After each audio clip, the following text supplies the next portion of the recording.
नमस्कार।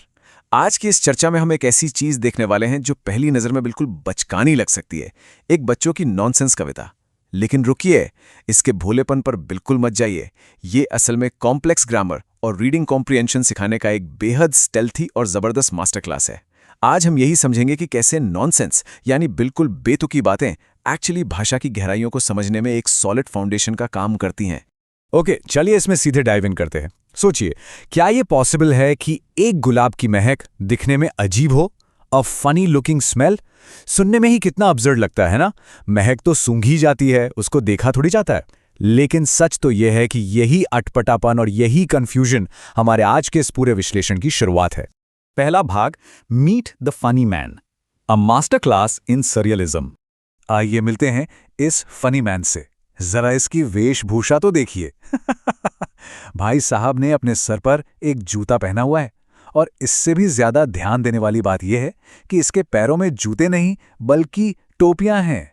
Hats on his feet. ये visual absurdity इतनी कमाल की है कि ध्यान तुरंत अपनी तरफ खींच लेती है और आगे पढ़ने के लिए किसी को भी पूरी तरह से मजबूर कर देती है। कविता के बोल कुछ इस तरह हैं। He said, "Allow me to present Your Highness with a rose." And taking out a currant bun, he held it to my nose. यहाँ पर क्या जबरदस्त तरीके से सेंसरी मिक्सअप्स का इस्तेमाल किया गया है।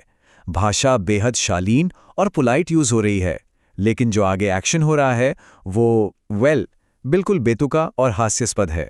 अब जरा सोचिए, एक तरफ एक सुंदर महकते हुए गुलाब की उम्मीद थी, एक बहुत ही सम्मानजनक व्यवहार था क्योंकि उसने सीधे योर हाइनेस कहा था। लेकिन रियलिटी में मिलता क्या है? एक करंट बन, यानी किशमिश वाला एक बन जिसे नाक के बिल्कुल पास लाकर रखा जा रहा है। उम्मीद कुछ और थी और मिला कुछ और। ये असमंजस और उम्मीदों का इस तरह टूटना ही इस नॉनसेंस कविता की असली जान है। दूसरा भाग, डिकोडिंग नॉनसेंस पोएट्री। इस मजेदार कहानी को पढ़ने के बाद आते हैं कॉम्प्रिहेंशन क्वेश्चंस। ये एक तरह से इंटरैक्टिव मेंटल पजल का काम करते हैं। जो अभी हमने पढ़ा उसके आधार पर जरा सोचिए, क्या पहला स्टेटमेंट सही है? द फनी मैन वोर 2 हैट्स ऑन हिज फीट। हाँ, एब्सोल्युटली। क्या उसने कवि को एक गुलाब दिया? जी नहीं, उसने तो करंट बन दिया था। इस तरह के ट्विस्ट और अटपटे सवाल पढ़ने वालों को हर एक शब्द पर बिल्कुल बारीक ध्यान देने के लिए मजबूर कर देते हैं। और सबसे दिलचस्प बात यहां आती है, सेंसरी मिक्सअप। जैसे ये फ्रेजेस देखिए, फनी साउंडिंग साइट और फनी फीलिंग साउंड। अब टेक्निकली देखा जाए तो दृश्य यानी साइट को सुना थोड़ी जा सकता है, और आवाज यानी साउंड को छूकर महसूस नहीं किया जा सकता। लेकिन कॉमेडी पैदा करने के लिए और थोड़ा असमंजस बनाने के लिए इन सेंसेस को जानबूझकर आपस में जंबल किया गया है, और टेक्स्ट बुक पढ़ने वालों से सीधे तौर पर इन अजीब फ्रेजेस के बारे में सवाल करती है, जिससे डिस्क्रिप्टिव लैंग्वेज को लेकर क्रिटिकल थिंकिंग बहुत बढ़ जाती है। इसके अलावा एक और बहुत अहम कॉन्सेप्ट यहां सिखाया गया है, इन्वर्जन। इन्वर्जन बेसिकली तब होता है जब कवि सेंटेंसेस के नॉर्मल वर्ड ऑर्डर को आगे पीछे कर देते हैं ताकि कविता की लय यानी उसकी रिदम बनी रहे। जैसे ये line, but never had I seen before. Notice किया? ये क्लियरली दिखाता है कि कैसे एक बिल्कुल मजाकिया अटपटी सी कहानी अचानक से फॉर्मल पोएटिक स्ट्रक्चर सीखने का एक शानदार जरिया बन जाती है। ब्रिलियंट है ना? तीसरा भाग, मास्टरिंग फ्रेजल वर्ब्स। तो आखिर ये फ्रेजल वर्ब भला क्या है? कविता में लाइन आई थी, टेकिंग आउट अ करंट बन। यहां टेकिंग आउट एक बिल्कुल सीधा लिटरल फिजिकल एक्शन है, जिसका मतलब है फिजिकली किसी चीज को बाहर निकालना। लेकिन जब एक बेस वर्ब को किसी प्रेपोजिशन या एडवर्ब के साथ जोड़ा जाता है तो एक बिल्कुल नया नॉन लिटरल मीनिंग निकल कर आता है। जैसे फ्रेज लीजिए, टेक ओवर द मार्केट। इसका मतलब फिजिकली मार्केट को उठाना नहीं है, बल्कि मार्केट का कंट्रोल लेना होता है। और यह शानदार तरीके से दर्शाता है कि फ्रेजल वर्ब्स एक्चुअली कितने पावरफुल होते हैं। सिर्फ एक बेस वर्ब लीजिए, टेक, लेकिन जैसे ही इसके आगे का शब्द बदलता है पूरा मतलब बदल जाता है। टेक अप लगाया तो मतलब कुछ नया शुरू करना, टेक आफ्टर कर दिया यानी किसी जैसा दिखना, टेक इन मतलब समझना।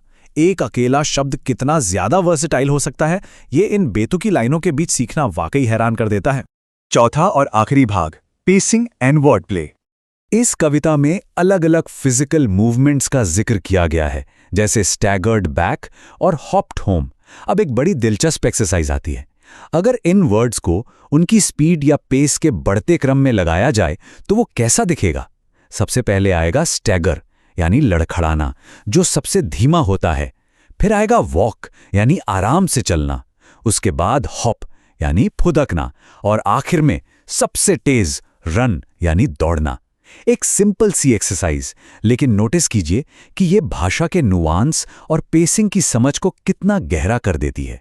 अंत में इस सोर्स मटेरियल के स्पीकिंग एक्सरसाइज में दिए गए एक बहुत ही कमाल के हास्य प्रसंग पर ध्यान देते हैं। एक आदमी पूछता है, भगवान 1 मिलियन साल कितने होते हैं? भगवान का जवाब आता है, मेरे लिए ये 1 मिनट के बराबर है। फिर वो आदमी चालाकी से कहता है, भगवान तो क्या मुझे 1 मिलियन रुपए मिल सकते हैं? और भगवान कहते हैं, वेट अ मिनट। ये प्लेफुल लैंग्वेज और टाइमिंग का एक इतना बेहतरीन उदाहरण है जो ह्यूमर के माध्यम से चीजें सिखाने के ओवरआर्चिंग थीम को और भी मजबूत बना देता है। तो इस सबका फाइनल निचोड़ क्या निकला? एक सर पर जूता पहने अजीब आदमी से बात शुरू हुई थी और हम एडवांस्ड लैंग्वेज मैकेनिक्स और फ्रेजल वर्ब्स तक आ पहुंचे। अब अगली बार जब भी कोई कहानी, कविता या चित्र बिल्कुल बेतुका और एब्सर्ड लगे तो एक पल के लिए रुकिए और ये जरूर सोचिए कि उस अजीबोगरीब टेक्स्ट के पीछे आखिर कौन सा छुपा हुआ लिंग्विस्टिक पजल हो सकता है। वो क्या नया सिखाने की कोशिश कर रहा है? अक्सर ऐसी ही नॉनसेंस लगने वाली चीजों में भाषा का सबसे गहरा ज्ञान छिपा होता है। इस चर्चा में साथ जुड़ने के लिए शुक्रिया।